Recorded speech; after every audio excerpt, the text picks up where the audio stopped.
Hello, friends. This is Dave Hurwitz, executive editor at ClassicsToday.com, here with the big Albinoni box. Yeah, Tommaso Albinoni. 16 CDs of Albinoni. Do you really need 16 CDs of Albinoni? Well, it kind of depends on how you feel about Baroque music generally and the style of Vivaldi and his associates, because that's what this is. Actually, there isn't very much known about Albinoni because he was independently wealthy, which meant that he didn't really need to have an official court post or church post. So there isn't so much correspondence and documented stuff about his life and his compositional work. He basically did what he wanted and wrote what he wanted. And what he wanted to write was like bag loads of oboe concertos. He's the Vivaldi of the oboe concerto. And they're lovely works. They really are. They're incredibly charming and zippy and Baroque sounding. You know, Italian Baroque sounding, lyrical and sunny and really charming. He was known for the famous Albinoni Adagio, which it turns out wasn't by Albinoni at all. It was by his cataloger guy. His name was Giazzotto. He's the guy who assembled the Albinoni Adagio from a few little hints of real Albinoni, apparently. And that went on to become famous, and he was a one-hit wonder as a result. That's kind of a crazy story, isn't it? But this box, which is on Erato, gives us, so much Albinoni. You get, let's see, what do we get? We get 12 symphonies and concerti. Well, sinfonie, they're not. They're like sweet overture things. And concerti a cinque, it's in 5 parts, opus 2. Then we get the 12 concerti a cinque, opus 5. And then we have this Trattenimenti da Camera, opus 6 with the Adagio. And then 12 more concertos, opus 7. And then concerti a cinque, opus 9. And then concerti a cinque, opus 10. I mean, this is what they published. So that's what we get. And then we get some Festa Teatrale things. You know, Festa Teatrale was a sort of, Arcadian pastoral sort of thing that was composed for a royal wedding or some aristocratic patron, and it talks about how wonderful they are in a series of lots of da capo arias. And the music is just Baroque and da capo. It's very charming. And I kept saying charming because charming is what this is. It was music that was meant to just delight and entertain and distract and not excite the deeper emotions. And say what you will about its qualities, exciting the deeper emotions is not what it does. Anyway, you get Il Nascimento dell'Aurora, the birth of Aurora.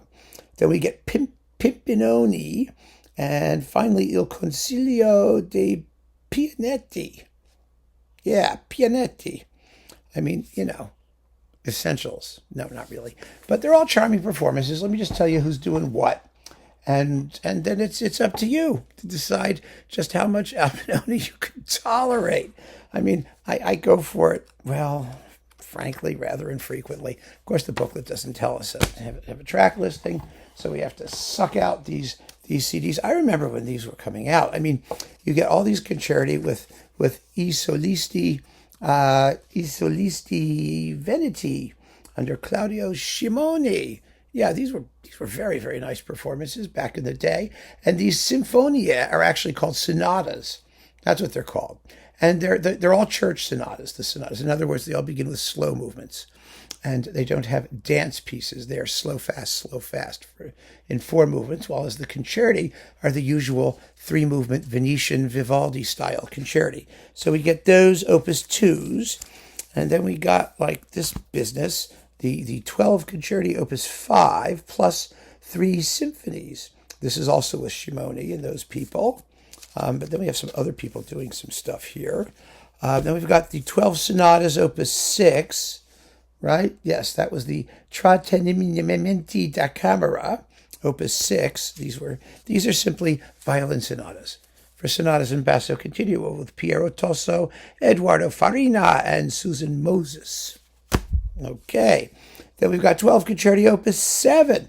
Now, this is Scimone again, and here is where we start getting, let's see, they're for strings, for two oboes, for oboe, for strings, and two oboes, and one oboe, and oboes and strings. I don't need to be more detailed than that, do I? No, oboes and strings. Then we've got 6 concerti for oboe. Ooh, Opus 9, Volume 2. Did I leave out Volume 1? 6 concertos for oboe, numbers 1 through 6, Opus 9. And then we've got 6 concertos, Opus 9, Volume 2, numbers 7 through 12. Oh, okay. So there are 12, yes, but there's 6 on a disc. I'm not making myself crazy. These are the famous Albinoni concertos, the oboe concertos, that oboists the universe over have been talking about as sort of God's gift to the oboe, which they were at the time, and they still sort of are when you consider how many wonderful oboe concertos there are out there. Not many.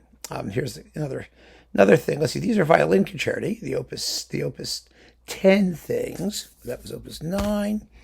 And we have, and here's the birth of Aurora, with Scimone again, with June Anderson and Margarita Zimmerman and Susan Clare and Sandra Brown and like people like that. And let's see. So that's 2 discs. And then we've got Pimpinone.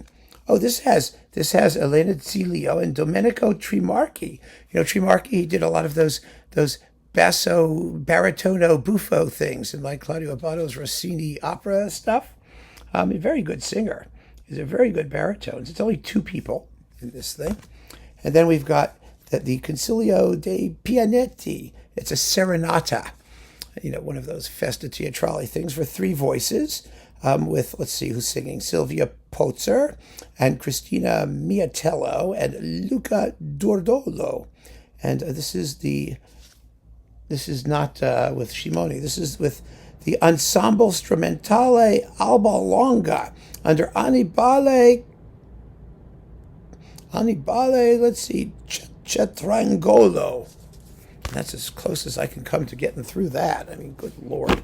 All right. I know it's easy if you're Italian or something else, but I'm not. Even though my family sort of is now, but okay. There we go. So there's your Albinoni box. All 16 fun-filled CDs of it. It's a good deal. You know, if you're a collector, and I'm a inveterate collector, I like to have it handy. You never know when you're going to need to listen to Il Nascimento dell'Aurora. You never know. It could happen, or Pimpinoni. And you may have friends who are oboists, in which case I suggest that you never invite them over to your house because you'll be stuck listening to these endlessly. So keep on listening, folks. Well, yes, you do keep on listening, even to this. It's okay. It's nice music. Nice music. Urgent, important, incredibly significant? No, but nice music. Take care.